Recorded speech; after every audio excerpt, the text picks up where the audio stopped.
बिस्मिल्लाहिर्रहमानिर्रहीम अस्सलाम वालेकुम। आज मैं आपके साथ शेयर करूंगी बिल्कुल न्यू स्टाइल में आलू और अंडे के बहुत ही मज़ेदार और क्रिस्पी पकौड़ों की रेसिपी, जो खाने में तो है ही मज़े की। आपको बनाते हुए भी बहुत मज़ा आएगा, बहुत इंजॉय करते हुए आप इसको बनाएंगे और बहुत आसान से अज्जा इसमें इस्तेमाल होंगे। किचन में ही मौजूद चीज़ों से ये मज़ेदार सी रेसिपी बन के तैयार हो जाएगी। तो चलिए वीडियो शुरू करते हैं।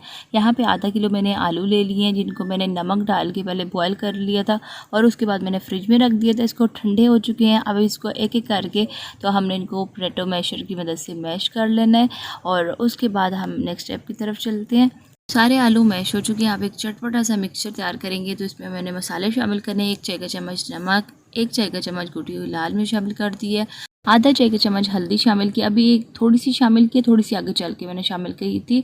तो 1 चाय का चम्मच भुना हुआ कुटा हुआ ज़ीरा, 1 खाने का चम्मच सूखा धनिया पिसा हुआ और 1/4 चाय का चम्मच अजवाइन। इसका बहुत अच्छा टेस्ट आएगा और दूसरा इससे ना हाजमा बहुत अच्छा होता है। और आधा चाय का चम्मच गरम मसाला, 1 चाय का चम्मच भर के मैंने चाट मसाला शामिल किया, 3 खाने के चम्मच हरा धनिया शामिल कर दिया और मज़ीद यहाँ पे एक बड़े साइज़ की बिल्कुल बारीक कटी हुई प्याज शामिल करनी है, 1 खाने का चम्मच लहसुन और अदरक पिसा हुआ और यहाँ पे हरी मिर्चें 7 से 8 बिल्कुल बारीक कटी हुई शामिल कर दी। यहाँ पे मिर्चें जो है ना, अगर आपको तेज़ पसंद है तो आप इसमें मज़ीद शामिल कर सकते हैं, सुरख मिर्च पिसी हुई भी शामिल कर सकते हैं।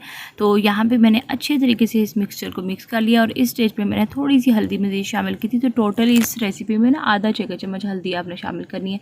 मिक्सचर ये रेडी हो चुका है, इसको साइड पर रखते हैं। अब नेक्स्ट स्टेप की तरफ आते हैं। यहाँ पर मैंने 4 अंडे बॉयल कर लिए थे और ठंडा करके इसको इस तरीके से लंबाई में मैंने कट कर लिया दरमियान में से। तो यहाँ पे ये दोनों चीज़ें रेडी हो चुकी हैं। अब हम अपना ये इंटरेस्टिंग सा स्नैक रेडी करेंगे।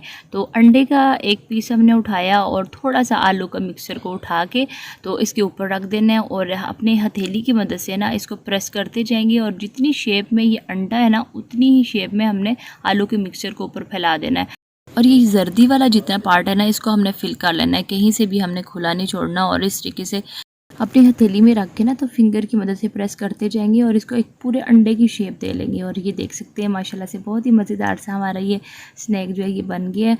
और इसी तरीके से बाकी तमाम स्नैक्स जो है ना वो हम तैयार कर लेंगे। और आपने देखा बहुत आसान सी इंग्रेडिएंट इसमें पड़े हैं, लेकिन ये टेस्ट में बहुत मज़े के बनते हैं। बच्चे स्पेशली बहुत शौक से खाएंगे। जो बच्चे वैसे अंडे नहीं खाते, आप इस तरीके से बना के उनको दे सकते हैं। बच्चों के लंच बॉक्सेस के लिए बेहतरीन रेसिपी है इस तरह।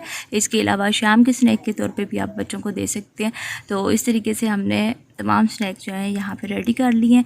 और यहाँ पे माशाल्लाह से हमारे आलू अंडे के कबाब कह सकते हैं या पकोड़े कह सकते हैं, जो भी आप इनको नाम देना चाहें, तैयार हो चुके हैं फ्राई होने के लिए। और ये आलू का जो मिक्सचर है ये आप पराठे बनाने के लिए इसको इस्तेमाल कर सकते हैं। इसका आगे चल के मैं आपको इस्तेमाल भी बताऊँगी कि किस तरीके से आपने इसको फ्राई करना है।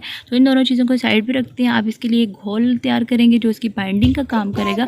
तो यहाँ पर मैंने ले लिया 1.5 कप के करीब बेसन। इसको मैंने छान लिया पहले और इसमें आप कुछ स्पाइसेस शामिल करेंगे, जिसमें आधा चाय का चम्मच नमक, आधा चाय का चम्मच हल्दी, 1 चुटकी के करीब मीठा सोडा शामिल कर देना है और 2 खाने के चम्मच कुकिंग ऑयल। कुकिंग ऑयल शामिल करने से क्या होगा कि ये जो हम पकोड़े बना रहे हैं ना, बाहर से बहुत ज़्यादा क्रिस्पी बनेंगे। ये तमाम चीज़ें शामिल करने के बाद हमने 1 कप पानी ले लिया और थोड़ा थोड़ा मैं पानी इसमें शामिल करती जाऊंगी और बीटर की मदद से अच्छे से मैं इसको बीट करती जाऊंगी। और यहाँ पे मैं आपको बताती चलूँ, तकरीबन 3 से 4 मिनट तक मैंने इसको अच्छे से मिक्स किया है। जितना ये फ्लफ़ी घोल इसका तैयार होगा ना, तो जो हम पकोड़े बनाएंगे ना वो उतने ही बाहर से क्रिस्पी और अच्छे बनेंगे। तो अच्छे तरीके से मिक्स करने के बाद यहाँ पर एक अंडा ले लिया। अब मैं इसको इस बैटर में डाल दूँगी और उसके बाद चम्मच की मदद से इसको अच्छे से इस गोल में कोट कर लेना है। और उसके बाद यहाँ पे मैंने कढ़ाई चूल्हे पे चढ़ा दी है ऑयल डाल के गर्म होने। तो इसको चलते हैं फ्राई करने की तरफ। तो यहाँ पे चम्मच की मदद से मैंने इसको निकालना है और बहुत एहतियात से मैंने इसमें शामिल कर देना है।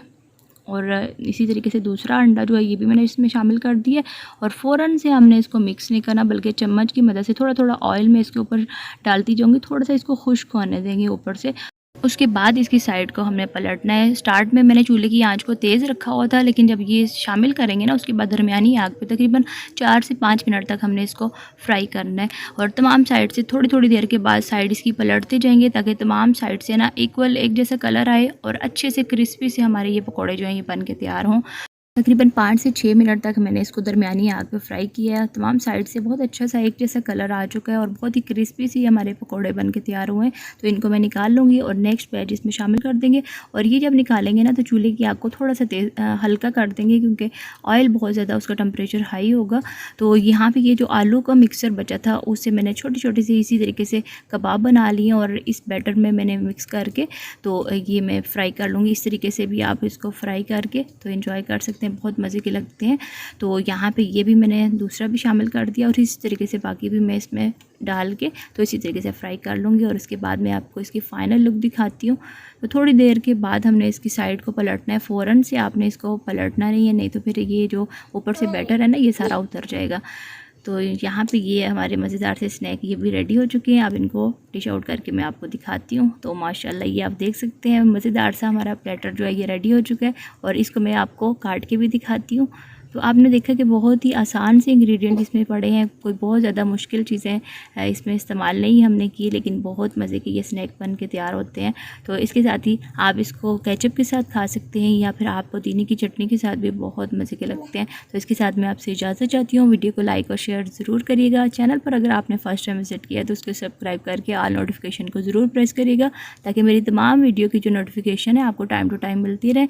तो मिलते हैं फिर किसी और नई मज़ेदार सी वीडियो के साथ। अल्लाह हाफिज़, फ़ी अमान अल्लाह।